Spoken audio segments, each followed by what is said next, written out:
Bonjour à tous. Le mois de mars sera tout entier un mois de carême. Nous ne fêterons Pâques que le dimanche 9 avril. Il nous reste donc à parcourir un bon bout de chemin avant de voir poindre la lumière de la résurrection. Mais sur cette route, vous le savez, nous ne sommes pas seuls. Le Seigneur, qui nous précède au désert, nous accompagne à chaque instant. Ce temps liturgique nous invite à vivre davantage en sa présence, dans l'écoute attentive de sa parole. Et puis l'Église tout entière nous accompagne, une Église pénitente et suppliante, mais une Église également heureuse de voir ses enfants revenir à Dieu avec confiance et bonheur.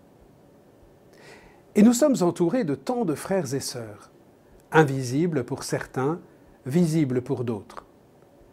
Parmi les frères et sœurs visibles, j'aimerais mentionner une catégorie particulière, une catégorie pour qui ce carême sera tout à fait original. Les catéchumènes, qui, dans la prochaine nuit de Pâques, vont recevoir les sacrements de l'initiation chrétienne, le baptême, la confirmation, l'Eucharistie. Tout au long des étapes qui ponctuent leur chemin catéchuménal, l'Église leur apporte un magnifique soutien spirituel et fraternel. À travers notre équipe diocésaine du catéchuménat et leurs accompagnateurs, dans nos paroisses, grâce à leurs amis chrétiens, l'Église les accompagne avec une belle et touchante attention. Mais la présence des catéchumènes nous touche aussi, nous les vieux baptisés. Et je dois vous avouer qu'à titre personnel, leur témoignage me fait un bien fou.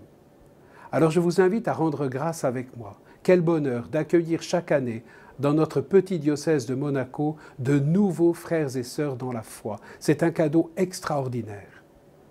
Mais ne pensez-vous pas que ce don de Dieu nous engage ?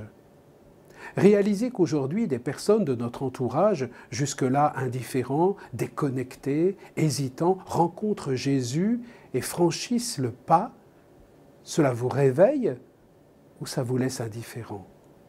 Prendre conscience que Jésus peut se révéler à quelqu'un qui n'avait pas ou peu entendu parler de lui, ça vous laisse froid comme un glaçon ou est-ce que ça vous brûle le cœur ?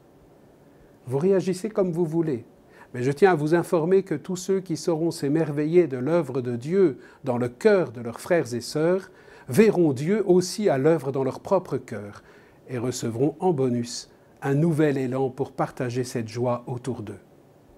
Mais ne vous en faites pas. S'émerveiller de l'œuvre de Dieu est toujours possible. On peut apprendre.